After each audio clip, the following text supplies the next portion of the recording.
Seperti firman Tuhan katakan, jika engkau makan atau jika engkau minum atau jika engkau melakukan sesuatu yang lain, lakukanlah semuanya itu untuk kemuliaan Allah. Kesempatan hidup yang Tuhan berikan, ku mau pakai memuliakan Tuhan, melayani, mengasihi sesama seperti Bapa mengasihiku. Kesempatan hidup yang Tuhan berikan, katakan ku mau pakai memuliakan Tuhan, melayani, mengasihi sesama seperti Bapa mengasihiku. Di sisa umur hidupku, selama ku masih kuat, apapun yang ku perbuat, ku mau menyenangkanmu, ku mau menyenangkanmu, menjadi roti terpecah, menjadi anggur tercurah, menjadi berkat bagi sesama. Shalom, saudara kekasih di dalam Tuhan. Saudara, dalam kondisi kita sekarang ini, kita tahu bahwa pandemi COVID-19 telah menghancurkan begitu banyak impian, begitu banyak harapan, cita-cita, rencana-rencana, bahkan kerinduan-kerinduan. Pandemi ini telah menghasilkan dampak yang sangat luar biasa hampir di seluruh lini kehidupan. Dan yang paling sangat terasa dan paling mempengaruhi kehidupan manusia adalah dampak di bidang ekonomi. Ada begitu banyak perusahaan yang pailit, ada begitu banyak usaha yang akhirnya gulung tikar, banyak pekerja yang di PHK, lainnya dirumahkan, dan sebagian lagi mengalami pengurangan upah. Nah, saudara, kondisi ini membuat banyak orang berteriak bahwa mereka mengalami kekurangan. Banyak orang berteriak bahwa mereka tidak sanggup lagi untuk membiayai sekolah anak-anak mereka. Banyak orang berteriak bahwa situasi ini membuat mereka tidak mampu lagi untuk membeli bahan-bahan pokok. Di sisi yang lain, ada orang-orang yang sekalipun dalam keadaan terpuruk, mereka bangkit, mereka berjuang, mereka mencoba untuk mengambil peluang-peluang yang baru. Sekalipun di tengah-tengah persaingan yang begitu ketat, bahkan kadang-kadang di tengah-tengah persaingan yang tidak sehat, yang pada akhirnya menimbulkan keretakan hubungan seseorang dengan orang yang lain. Nah saudara, pandemi COVID juga membuat kita terbatas ketika kita beraktivitas di luar rumah. Itulah sebabnya ada banyak orang memilih untuk berada di rumah saja. Pada akhirnya kita harus beribadah dari rumah, belajar dari rumah, bekerja dari rumah, dan ada banyak hal yang harus kita kerjakan di rumah. Karena aktivitas di luar rumah itu tidak dapat kita lakukan dengan leluasa. Nah, ini berarti bahwa kita punya banyak waktu di rumah, banyak waktu untuk melakukan kegiatan-kegiatan. Kita lihat aja semakin banyak orang yang eksis di medsos, oleh karena ya banyak waktu.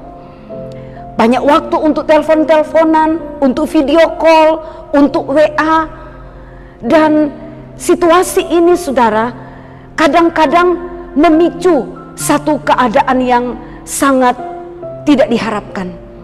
Misalnya ketika ada seseorang yang memposting sesuatu di FB dan orang lain yang mungkin dalam kondisi tertekan, bosan dengan situasi dampak dari pandemi ini, kemudian secara negatif menanggapi postingan tersebut, lalu mereka mulai berdebat di medsos, lalu ada satu yang nimbrung membela yang satu ikut-ikutan membela yang lain, sehingga terjadi perselisihan, terjadi pertengkaran.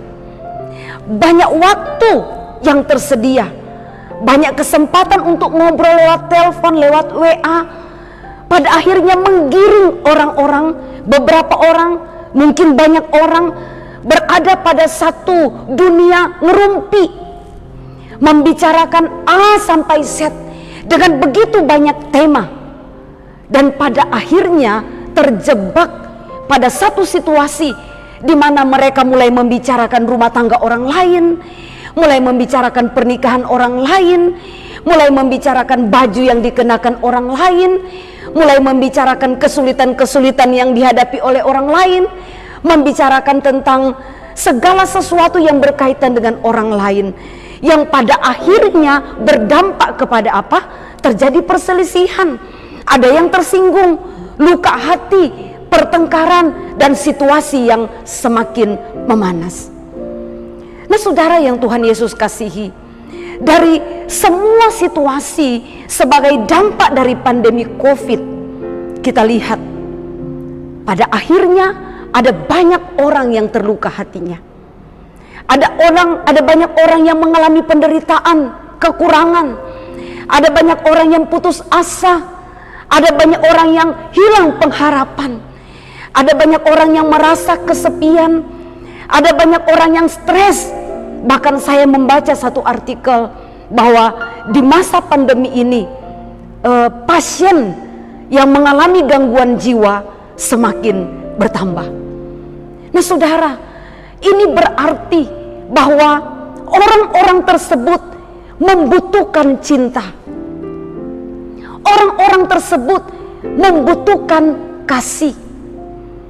Memang dalam kondisi yang berat seperti sekarang ini, masing-masing kita tergoda untuk berfokus kepada diri kita, sehingga kita tidak punya waktu lagi untuk memperhatikan orang lain. Kita tidak punya waktu lagi untuk berbagi cinta dengan orang lain, tidak punya kemampuan lagi untuk berbagi kasih dengan orang lain. Tetapi saudara, sebagai anak-anak Tuhan, saudara dan saya dipanggil oleh Tuhan untuk menyatakan kasih kepada Allah yang tidak terlihat, dengan cara menyatakan kasih kepada sesama yang terlihat. Biarlah pada kondisi pandemi ini kita memandang ke surga, kita berdoa supaya kasih dari surga itu memenuhi hati kita. Biarlah kasih kita bersemi di tengah-tengah pandemi ini, sehingga kita punya kekuatan, kita punya kesempatan, kita punya kemampuan, kita punya dorongan untuk melakukan perkara-perkara kasih, untuk melakukan perbuatan-perbuatan kasih. Kita dapat berbagi berkat dengan mereka yang kekurangan karena dampak dari COVID-19 ini dalam bidang ekonomi. Kita dapat memberikan perhatian kepada mereka yang terluka hatinya, kepada mereka yang kecewa, kepada mereka yang putus asa. Kita dapat dengan apa yang kita mampu untuk membebat luka hati orang-orang yang terluka oleh karena perilaku orang-orang lain yang kasihnya semakin dingin oleh karena ketegangan di tengah-tengah pandemi COVID-19 ini. Kita dapat menghibur orang yang hatinya sedang sedih, sedang gundah gulana, sedang nelangsa, sedang merasakan sesuatu yang begitu berat dan menekan hidup mereka. Kita dapat memberikan perhatian dengan apa yang dapat kita lakukan. Kita bisa telepon mereka dan menanyakan kabar. Kita bisa WA mereka dan kita memberikan mereka support. Kita menanyakan kondisi mereka, apa yang dapat kita bantu. Di medsos kita dapat memposting hal-hal yang menyemangati orang, yang membuat orang melihat makna hidup ini begitu berarti kalau dikaitkan dengan Tuhan. Memposting hal-hal yang membuat orang merasa bergairah, antusias, semangat, dan optimis untuk maju ke depan. Saudara, ada banyak hal kasih yang dapat kita lakukan di tengah-tengah kondisi pandemi seperti sekarang ini. Tetapi kalau misalnya saya dan saudara belum cukup mampu, belum punya waktu, belum berkesempatan, belum berkekuatan untuk melakukan hal-hal tersebut, bagian lain firman Tuhan berkata, kasih tidak berbuat jahat. Nah saudara, kalau kita belum sanggup, kalau kita belum berkesempatan, kalau kita belum mampu untuk melakukan perbuatan-perbuatan baik sebagai pernyataan kasih kita yang bersemi di tengah-tengah kondisi pandemi, berarti kita juga tidak melakukan hal-hal yang jahat kepada orang lain, karena kasih tidak berbuat jahat. Jadi kalau kita belum mampu melakukan yang baik, kita jangan juga berbuat yang jahat kepada orang lain.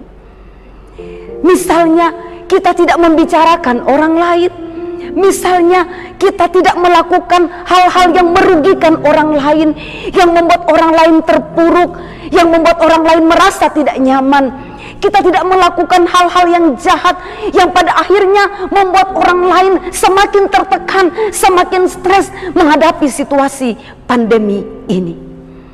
Saya percaya Tuhan pasti memberikan kekuatan kepada saya dan saudara sesuai dengan kemampuan kita, sesuai dengan talenta yang Tuhan berikan, kesempatan yang Tuhan berikan untuk berbuat baik, untuk menyatakan kasih di masa pandemi ini.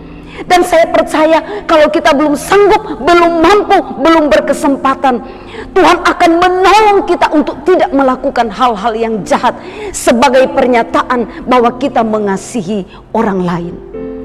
Mari saudara, memang kita semua mengalami dampak dari pandemi. Mungkin kita juga mengalami tekanan-tekanan dan kondisi yang tidak menyenangkan. Tetapi itu bukan alasan bagi saya dan saudara untuk membiarkan kasih kita tetap bersemi di tengah-tengah pandemi. Tuhan menolong dan memberkati kita untuk mengasihi sesama di tengah-tengah kondisi yang berat ini. Tuhan memberkati. Shalom.